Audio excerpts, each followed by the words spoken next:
Want this?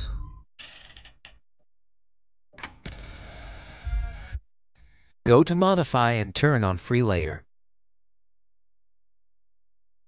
Bring in your clips and arrange them.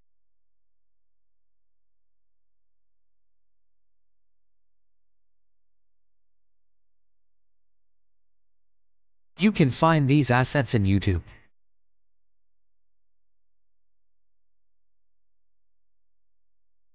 Chroma key the green color in the door.